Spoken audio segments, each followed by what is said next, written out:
Good morning students. हम लोग फ़िलहाल ग्रामर का बेसिक पढ़ रहे हैं। लास्ट क्लास में हम लोगों ने सेंटेंस का टाइप पढ़ लिया था। There are 5 kinds of sentence: assertive sentence, interrogative sentence, imperative sentence, exclamatory sentence and optative sentence. आज वन बाय वन हम लोग डिस्कस करेंगे। सबसे पहले जानेंगे असर्टिव सेंटेंस क्या होता है।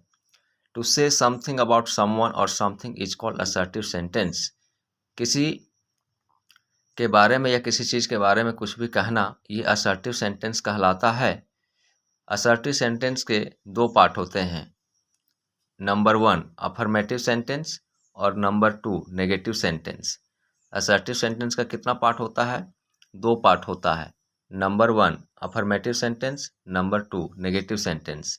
For example, I am a good boy, ये हमारा अफर्मेटिव सेंटेंस हो गया। I am not a good boy, ये नेगेटिव सेंटेंस हो गया। I am playing chess now, affirmative sentence हो गया। इसका जब नेगेटिव बनाएंगे तो हो जाएगा I am not playing chess now.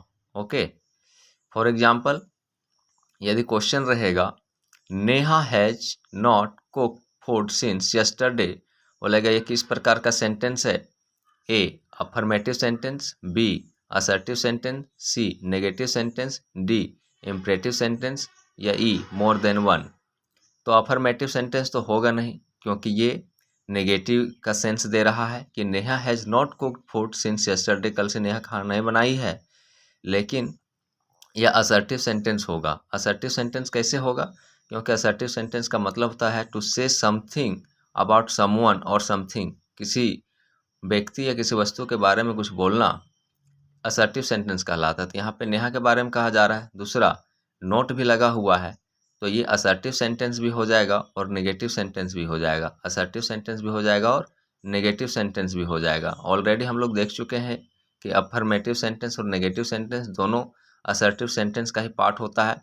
तो इस प्रकार से Neha has not cooked food since yesterday, तो ये हमारा मोर देन वन में चला जाएगा। नेक्स्ट इंट्रोगेटिव सेंटेंस क्या होता है? To ask someone about something और समवन, किसी से किसी वस्तु या किसी व्यक्ति के बारे में कुछ पूछना इंट्रोगेटिव सेंटेंस का कहलाता है। इंट्रोगेटिव सेंटेंस का मतलब ही होता है प्रश्नवाचक वाक्य। जिस सेंटेंस से किसी प्रकार का प्रश्न पूछा जाए उसे प्रश्नवाचक वाक्य और इंग्लिश में इंट्रोगेटिव सेंटेंस कहते हैं। जैसे आर यू मैड, क्या तुम पागल हो? तो यहाँ पे कंफर्म नहीं है कि वो पागल है कि नहीं, लेकिन वो क्वेश्चन कर रहा है आर यू मैड, क्या तुम पागल हो? व्हाट आर यू डूइंग, तुम क्या कर रहे हो? तो यहाँ पे क्वेश्चन किया जा रहा है। नेक्स्ट है हमारा इम्परेटिव सेंटेंस। इम्परेटिव सेंटेंस क्या होता है? तो it shows order, advise, request, suggestion, prohibition in a sentence. जब किसी सेंटेंस में ऑर्डर दिखाया जा रहा हो, मतलब आदेश दिया जा रहा हो, एडवाइस सलाह दिया जा रहा हो, रिक्वेस्ट अनुरोध किया जा रहा हो, सजेशन सुझाव दिया जा रहा हो, प्रोहिबिशन यानी मनाही किया जा रहा हो इन अ सेंटेंस, किसी भी सेंटेंस में, तो उसे इम्परेटिव सेंटेंस कहते हैं। जब ऑर्डर दिया जा रहा हो तो इसका स्ट्रक्चर बनता है V1 प्लस ऑब्जेक्ट। जैसे bring me a glass of water, bring me a glass of water, मुझे एक गिलास पानी दो। तो यहाँ पे ब्रिंग V1 है और मी ऑब्जेक्टिव केस है। सब्जेक्टिव केस आई होता है और ऑब्जेक्टिव केस मी होता है। तो यहाँ पे कंफ्यूज नहीं होना है कि मी ऑब्जेक्ट कैसे है, इसके बारे में हम आगे डिटेल से बताएंगे। आप लोग मेरे क्लास में लगातार बने रहिएगा, बहुत सारी चीज़ें आगे हम बताएंगे। नेक्स्ट एडवाइस, एडवाइस देना हो तो इसका स्ट्रक्चर होता है V1 प्लस ऑब्जेक्ट। जैसे टेक मेडिसिन ऑन टाइम, समय पर दवाई या मेडिसिन लिया करो। ठीक है, थैंक यू, लाइक कर दीजिएगा। ओके।